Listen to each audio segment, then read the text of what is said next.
Hey guys, how are we doing? Back on another video from Hamon Pieta. It's Debunking Araki Forgot, Part 4, Diamond is Unbreakable. I'm really enjoying these. I'm liking seeing what people were moaning about and then it being kind of, well, debunked. Part 3 was cool. There was a lot of cool stuff in there that I kind of never thought about. So let's see where he goes with Part 4.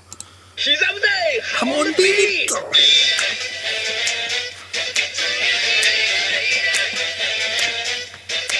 Yeah. Welcome back to Debunking Araki Forgot. Alright. In this video, I'll be taking a look at Part 4. While not as popular as Part 3, Part 4 still has a huge amount of misinformation surrounding it. Yeah? So this will probably turn out to be another long video. Alright. As a preface to this video, I want to respond to a sentiment I've seen repeatedly in the comments. Obviously, Araki is not a flawless writer. He has no more or less flaws than any other writer out there, and I'll be covering the actual mistakes he's made in a separate video. As I've already said in my introduction video, I know that some people say it as a joke, but apparently that was not made clear enough, or they just did not watch that video. Oh dear. But it is abundantly clear that many people do not consider it a joke, and often list out the things they actually believe Araki forgot. There are a couple thousand comments on each of the previous 3 videos doing so, and I often show those comments on screen. But for whatever reason, people will still say this. Just because you mean it as a joke does not mean that everyone else does. True. Now let's get along to the video. Alright. The first topic is one that I've seen a huge amount of people bring up. Josuke fixing things incorrectly. Early on, some things like the bully's face on Jotaro's the nose and the hat hat are fixed and that, incorrectly, but later on this is apparently forgotten, and he is shown to just fix things perfectly. This one is wrong on multiple levels. He's only just First, Josuke has always been able to fix things perfectly. People act like this was a limit on Josuke's ability at the beginning, but the very first thing he has ever shown fixing is the turtle, which was fixed perfectly. Oh yeah. After this, the bully's face and Jotaro were fixed incorrectly, while Josuke was mad about his hair. Then he goes on to heal plenty of things perfectly, and then his furniture is still fixed incorrectly after that. He even did it against Angela when he became a rock. Josuke can be seen doing it as late as the Enigma fight when he turned Terunosuke into a book. The incorrect fixing only ever happens when Josuke deliberately does it, or is too mad to care. Yeah, that's what I thought. Like, if he's annoyed, he's not going to focus on fixing it. When not only does it continue happening, but it is not an immediate shift from one to the other. After the death of Josuke's grandfather, Josuke is unable to bring him back to life, which is one of the rules of Josuke's stand.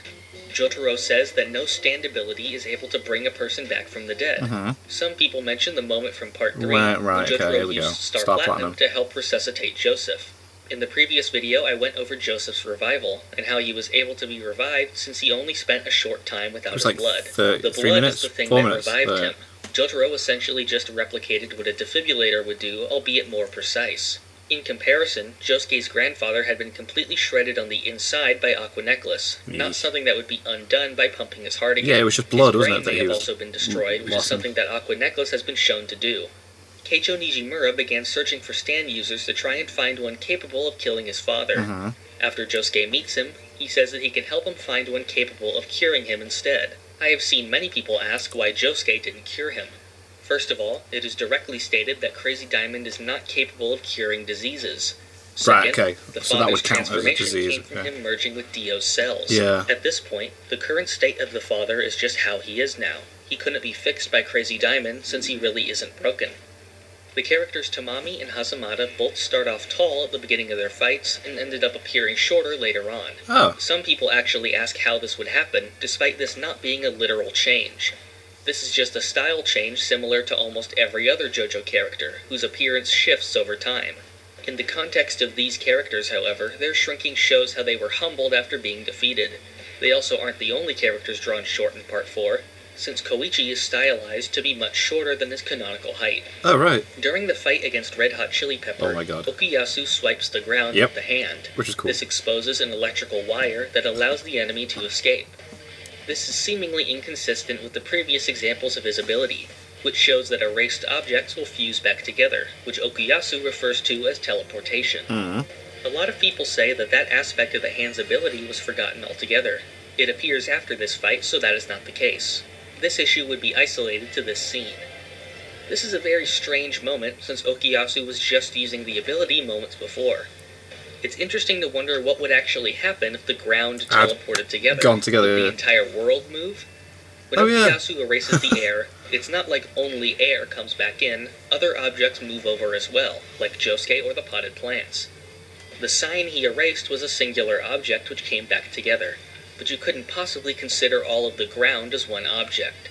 When Okuyasu swipes at the ground, air would be teleported in to fill the gap as well.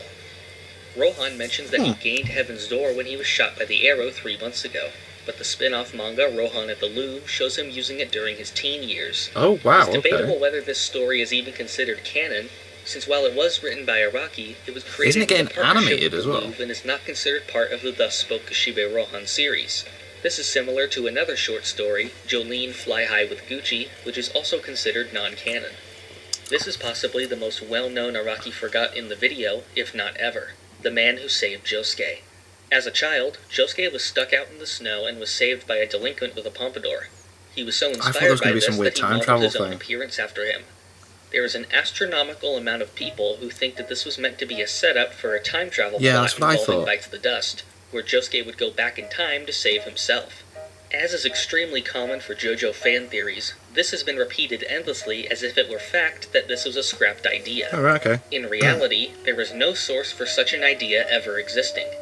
In an interview in 1994, so he literally just Part 4 made was himself still look publishing, like a guy. Araki said that the flashback was not meant to have relevance later. However, people still repeat it despite this interview becoming more commonly known. People also seem to have a distrust for Araki interviews, since they claim he's just covering up his mistakes. He's just covering his potholes. They will, of course, still point to interviews where Araki mentions forgetfulness. So I will go over some of the logic people use when insisting this is a dropped plot point and why it is flawed. People say that the bleeding has a similar pattern to Josuke's bleeding from the final battle, but it doesn't. Even if it did, this point is just confusing. People say that Araki forgets, but then simultaneously think that he would remember to include the small detail of the same blood actually pattern. quite funny, yeah. If the blood was intentionally similar that late into the part, why would the time travel still not happen at that point? By this time in the arc, Bites the Dust's power had already been established, and wouldn't be capable of sending anyone back that far. And why would he include it at that point when that interview had already taken place?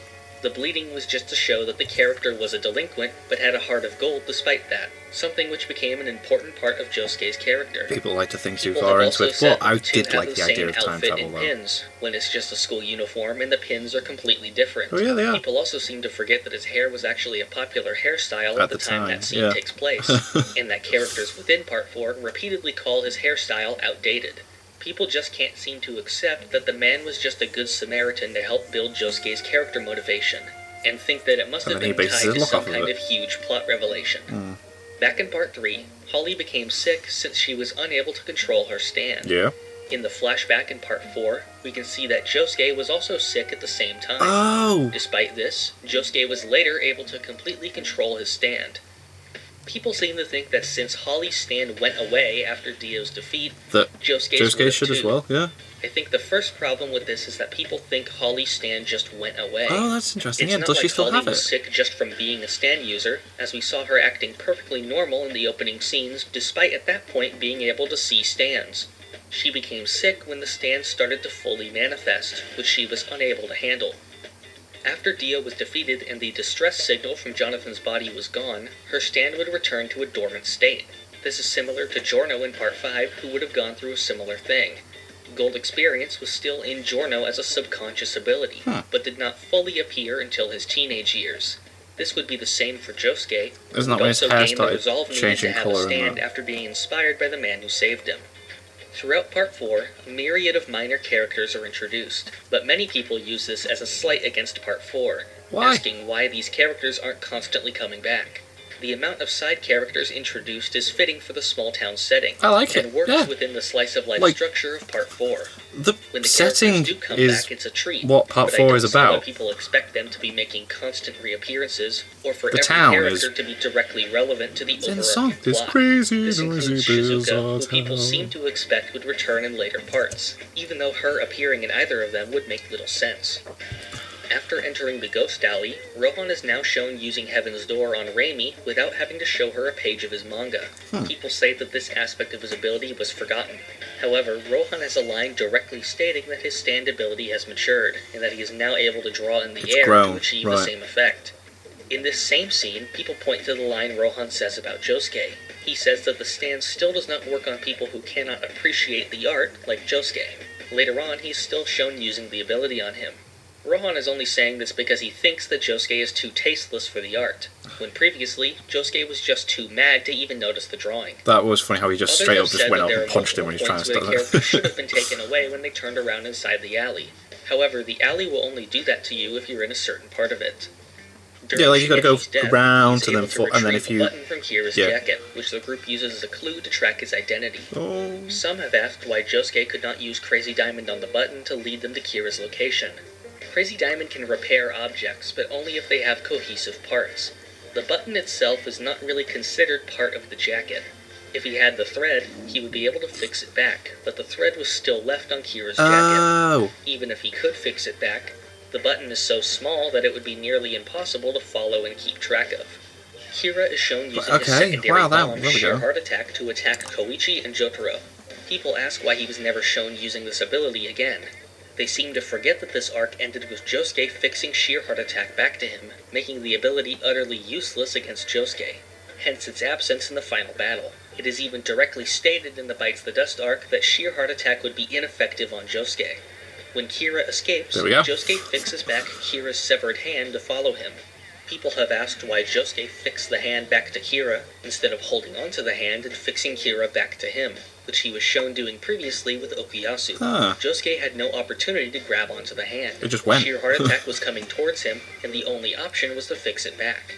As seen earlier, Sheer Heart Attack is bound to Kira's hand, and any stand ability affecting it will affect the hand as well. Yeah, that was so cool. It's like, Kira dragging his hand along. in the first place to prevent himself from being trapped again. Once Josuke fixed Sheer Heart Attack, it fixed the hand as well, sending it flying back to Kira. An extremely common question that people ask is why Joseph did not use Hermit Purple to find Kira. Most people use the fact that he came to Morio to find Akira Otoishi as evidence that he would still be able to find Kira the same way. He's not all up there either. At the beginning of that arc, Jotaro explains that Hermit Purple can travel through the power lines, which would be the way for him to find Red Hot Chili Pepper. If Spirit Photography was capable of finding Akira, coming to Morio would be completely unnecessary, since Spirit Photography can take a picture from anywhere in the world. Yeah. The fact is that Spirit Photography is simply not very accurate. In Part 3, the connection with Jonathan's body caused all of Joseph's pictures to be of Dio. At the beginning of Part 4, Joseph attempted to take a picture of Josuke, but got one of Angelo instead. The amount of other stand users in Morio would interfere with any attempt to get a picture of Kira. Stand users attract each other, so there's going to be too many around to actually pinpoint. Low profile while he was disguised. Others mentioned the time that Joseph used his stand to locate the barrel of coal tar during the Empress fight. This kind of thing would only really work if Joseph knew what he was looking for, and nobody had any idea what Kira's new identity looked like. While investigating Kira's house, the group find his fingernail collection. Many people ask why Josuke couldn't fix them to have them lead them to Kira. Dead material is no longer considered a part of a living person, as seen when Josuke's blood had dried, which allowed him to fix it.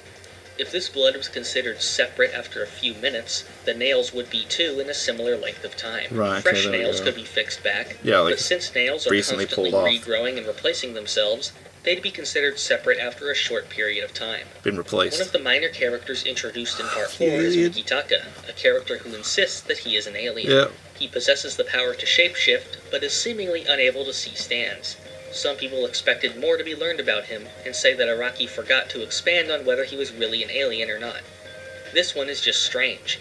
Mikitaka is a joke character, and the entire point of the joke is that nobody can tell if he's really an alien or just acts strange. Based on what Araki wrote about Mikitaka in Jojo Veller, it is pretty clear that this was can't see stands though. He just doesn't actually acknowledge it at all, does he? The entire point of the character. The stand Highway Star is shown luring in Rohan using a room, where an illusion of Kira is shown. People seem to think this was forgotten, which you can add to the long list of people saying an ability was forgotten when it wasn't used again. Despite Yuya Fungami only appearing briefly one other time and having no opportunity to use it. Others ask how he could have an ability like this, despite tons of other stands having unrelated abilities before and after this one. While Josuke is riding on the motorcycle, he steals a phone to call Koichi. He accidentally breaks it when he grabs it, so he grabs another one soon after. People say that Araki forgot that Josuke could repair the phone. This is another one which is just insane. I really don't see how people can honestly say this about this random joke scene, when the whole joke is that he got another phone so fast that he didn't need to repair it. Right, yeah, it's funny. Some have asked why Yuya Fungami Stop didn't thinking use too his into sense it. of smell to He's help trying to him add some track comedy Kira. to the... Like with a huge Forget portion that. of Araki Forgots, there wasn't even an opportunity for this to happen. Josuke got Yuya out of the hospital to find Koichi in the Enigma fight, and meanwhile, Rohan had the new lead on Kira, which led to the finale. If there was some huge gap between these two events, this would be understandable, but this just comes down to people not even thinking about the course of events. Just like in the previous part, people bring up Starfinger, Why? asking why Jotaro didn't use it in his fights. Considering he only has a few fights, this won't be that hard. Against the rat, Starfinger would be completely useless. Yeah. The rat was very far away. There you go, Starfinger there's distance is only there. ever shown extending for 1 or 2 meters. Next is Sheer Heart Attack. When Jotaro's full-strength punches can do nothing to stop it, Why is he going to use Starfinger would be Starfinger? even more ineffective. Less effective, yeah. And lastly, Kira, who needed to be stopped before using Bites the Dust. Kira was some amount over 5 meters away, since Koichi had to run forward before getting him into the range of 3 again, frames. can't This use was it. outside of Starfinger's range. Kira was too far away for Jotaro Somebody to mentioned get a that like clear people are shot obsessed in with without Starfinger, and Koichi's they help. really are, aren't they? In the Bites the Dust arc, Hayato becomes trapped in a time loop. Rohan reads Hayato's memories, which have premonitions of events that happen soon after. People ask how he could have those memories if this was the first time they've happened. I think the issue here is people assuming that this is the first loop. Hayato's mind must have written off the first loop as a dream, but in actuality, he still went through the day's events that led to Rohan's death. However, the ability only activates upon someone learning Kira's identity and exploding, so what exactly happened? In the first loop, Rohan must have learned Kira's identity from questioning Hayato and then exploded. Right. Nobody's actions are set in stone during the time loop, so many different outcomes are possible. The warning about Rohan's death would only be there if it had happened in a previous loop. Right. Rohan reading this would cause him to learn about Kira's identity earlier than he would have before. Instead of automatically exploding from the time of death of the previous loop, Rohan manually triggered the bomb from reading Kira's identity, making this his new time of death. At one point, Hayato intentionally triggers one of Kira's bombs so that Josuke will not be blown up.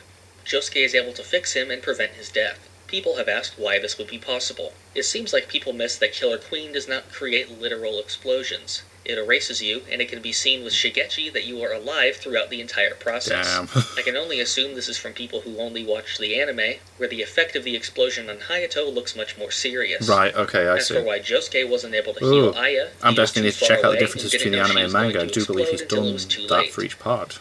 In the final confrontation, Kira reveals his identity to a paramedic in an attempt to use Bites the Dust. People have asked how this would work, since with Hayato, he was the one who had to reveal Kira's identity to someone else for the ability to activate. However, this is just one part of Bites the Dust's ability. In order for the time loop to happen, time would have to be rewound in the first place.